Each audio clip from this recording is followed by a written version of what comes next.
வணக்கம், என்னோட பேர் ஸ்னேகா. அனைத்து இந்திய மாணவர் பெருமன்றத்தினுடைய மாநில துணைத் தலைவர். இன்னைக்கு சென்னையில் நந்தனம் அரசு கலைக்கல்லூரியில் ஏஎஸ்எஃப் ஒரு மிகப்பெரிய ஆதரவு ஆர்ப்பாட்டத்தை முன்னெடுத்திருக்கிறோம். இந்த ஆதரவு யாருக்காகன்னு பார்த்தீங்கன்னா, டெல்லியில் ஜந்தர் மந்தரில் அமைதி வழியில் உண்ணாநிலை போராட்டத்தை 20 நாட்களாக மேற்கொண்டிருந்த சோனம் வாங்சுக்கை வலுக்கட்டாயமாக அப்புறப்படுத்திய ஒன்றிய அரசு பாஜக அரசை கண்டித்து இந்த ஆதரவு ஆர்ப்பாட்டத்தை நாங்கள் முன்னெடுத்திருக்கிறோம். ஒரு டெமோக்ரஸியோட அளவுகோல், ஜனநாயகத்தினுடைய அளவுகோலை நம்ம எப்படி மதிப்பிட முடியும் அப்படின்னா, அரசாங்கத்தினுடைய செயல்பாடுகளுக்கு ஆதரவு கொடுக்கக்கூடியவர்களை அரசாங்கம் எப்படி அணுகுகிறதுன்னு வச்சு நம்ம ஜனநாயகத்தை அளவிட முடியாது. அரசாங்கத்தினுடைய செயல்பாடுகளுக்கு கண்டனம் தெரிவிக்கக்கூடியவர்களை, கருத்து உடையவர்களை அரசாங்கம் எப்படி நடத்துகிறதுங்கிறத பொறுத்து தான் ஜனநாயகத்துடைய அளவுகோலை நம்ம மதிப்பிட முடியும். அப்படி பார்க்கும்போது இன்றைக்கு இந்தியாவில் காந்தியை கொன்றவர்கள் காந்தியினுடைய கொள்கையையும் கொன்று வருகிறார்கள் என்பதைத்தான் மிகப்பெரிய அளவில் கண்டித்து நாங்கள் இந்த ஆர்ப்பாட்டத்தை முன்னெடுத்திருக்கிறோம். அமைதி வழியில் போராடக்கூடிய தனி மனித சுதந்திரத்தை இந்த அரசாங்கம் நமக்கு கொடுக்கல, அதை இந்திய அரசியலமைப்பு சட்டம் கொடுத்திருக்கிறது. அது ஒவ்வொரு மனிதனுடைய, இந்தியாவில் வாழக்கூடிய ஒவ்வொரு மனிதனுடைய அடிப்படை உரிமையாக இது இருக்கிறது.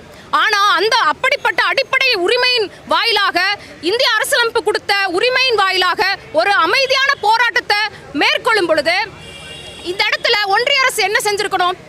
சில கோரிக்கைகள். இந்தியாவில் எஜுகேஷன் சிஸ்டம் தொடர் ஃபெயிலியர்ஸை சந்திச்சுக்கிட்டே இருக்குது. நீட் போன்ற ஸ்கேம்ஸ் இதில் மிகப்பெரிய உதாரணமாக நம்மளால் சொல்ல முடியும். அதற்கு இந்திய அரசாங்கம் பொறுப்பேற்கணும். அதற்கு பொறுப்பேற்று அமைச்சர் தர்மேந்திர பிரதான் பதவி விலகணுங்கிற கோரிக்கையை முன்வைத்து இந்த அறப்போரை முன்னெடுத்திருக்கிறாங்க. அப்படி இருக்கும்போது இந்திய அரசாங்கம் என்ன செஞ்சிருக்கணும்? உடன்பாடு பேச்சுவார்த்தையை நடத்துறதுக்கு முன் வந்திருக்கணும். அப்படிதான் அவங்க இந்த உண்ணாநிலை போராட்டத்தை முடித்து வைத்திருக்கணுமே தவிர, ஆனால் அதற்கு திராணி இல்லாத ஒன்றிய பாஜக அரசு வலுக்கட்டாயமாக ஒரு பாசிச நார்சிஸ்ட் முன்னெடுப்பை இந்த இடத்துல வெளிப்படுத்தி இருக்கிறாங்கிறதுனால தான் நாங்கள் ஒட்டுமொத்த இந்தியாவில் இருக்கக்கூடிய ஒட்டுமொத்த மாணவர்களும் இதற்கு எதிர்ப்பு தெரிவிச்சிட்டு இருக்கிறோம். அவங்க என்ன சொல்றாங்க? சோனம் வாங்சுக்கை நாங்கள் அப்புறப்படுத்துறதுக்கு காரணம் அவருடைய உடல்நிலை சரியில்லாமல் போயிட்டு இருக்குது, அதனால அதை பாதுகாக்கிறதுக்காக தான் நாங்கள் அப்புறப்படுத்துறோம்னு சொல்றாங்க. அந்த அக்கறையெல்லாம் அவங்களுக்கு கிடையாது. ஏன்னா இந்த இடத்துல அவரை மருத்துவமனையிலேயே அவங்க அனுமதிச்சிருந்தாலுமே கூட இது ஒரு இல்லீகல் டிடென்ஷன் தான். அவருடைய விருப்பம் இல்லாமல் அவரை மருத்துவமனைக்கு வலுக்கட்டாயமாக போராட்ட களத்திலிருந்து அப்புறப்படுத்தி மருத்துவமனைக்கு கூட்டிட்டு போய் அங்கே அவருக்கு சிகிச்சை கொடுக்குறோங்கிறது எல்லாமே அவருடைய தனிப்பட்ட விருப்பம் இல்லாமல் திணிக்கப்பட்டு கொண்டிருக்கிறது. ஆக இது ஒரு இல்லீகல் டிடென்ஷன் தான். அதனால தான் இன்னைக்கு இந்த ஒன்றிய அரசு இந்த இந்திய அரசியலமைப்பு சட்டம் நமக்கு கொடுத்திருக்கக்கூடிய உரிமைகளை மதிக்கணும், கொஞ்சமாவது மதித்து செயல்படணுங்கிற கோரிக்கையும் வலியுறுத்தி தான் இந்த ஆர்ப்பாட்டத்தை ASF முன்னெடுத்திருக்கிறது.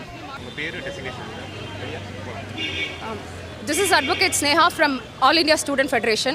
Here in Chennai, we condemn the continuous actions of the union government, BJP government, continuous actions against the students and the peaceful protest which was held in Jantar Mandar, Delhi.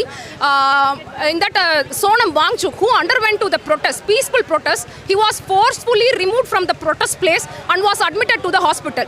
Here we are condemn the fascist action of BJP because underwent to the peaceful protest is a fundamental right of an individual. Every individual in India is governed by the fundamental rights which is guaranteed by the Indian Constitution. But somehow, however, the BJP government forcefully removed Sonam Wangchuk and admitted him to the hospital. This is completely an illegal detention. However, his wife filed an writ petition before the Honorable High Court of Delhi. But however, the Delhi High Court supported the actions of union government and they confirmed that this action by the union government is only to save Sonam Wangchuk. But we strongly condemn this. This is not for the welfare of Sonam Wangchuk. This is only to destroy or to eradicate the voice of the youths and youngsters who condemn against the continuous violations of BJP government against the students and the youngsters in the manner of educational systems. Because education system in India is continuously facing the severe failures.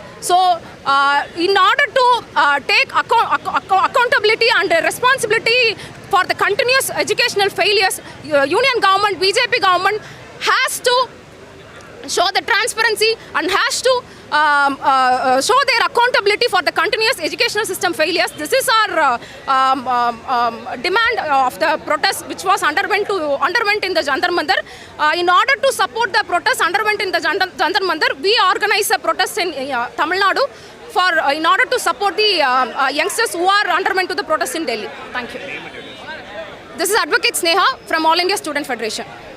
You can look at the camera, you can introduce yourself and then your participation. Hi, Namaskar, Vanakkam. My name is K.S. Pratignya and I'm here to show my support for the protest happening at Jantar Mantar for Chalo Sansad today. The issue is democracy has been dead and now it has been exposed in our country. We can see that through the NEET leaks and the constant distrust and lack of transparency from the BJP government as well as the education minister. We can see that now in the Global Democracy Index, India has placed 85th in rank. How can we as people not stand up to this injustice? How can we let our brothers and sisters in North India protest without showing our support? How can we allow the students of our country to pass away, to not have the justice that they deserve? We as students must stand up because everyone is all together, one and all in one. Thank you. Right. And also, my friends and my fellow students are now in Jantar Mantar protesting. They're sending me messages of what is happening in Jantar Mantar. They're exercising unlawful monopoly of violence, the police, the state, over peaceful protesters. And the question is, the way that they abducted Sonam Wangchuck, the question is, how far will this go? Because it is clearly unjust. It is against the law. It is unconstitutional. And the way that CJP chooses to carry itself, the way that they've been attacking CJP protesters, whether or not you agree, it's about the morality and the moral conscience and the empathy that you choose to carry yourself with. Jai Hind. Thank you.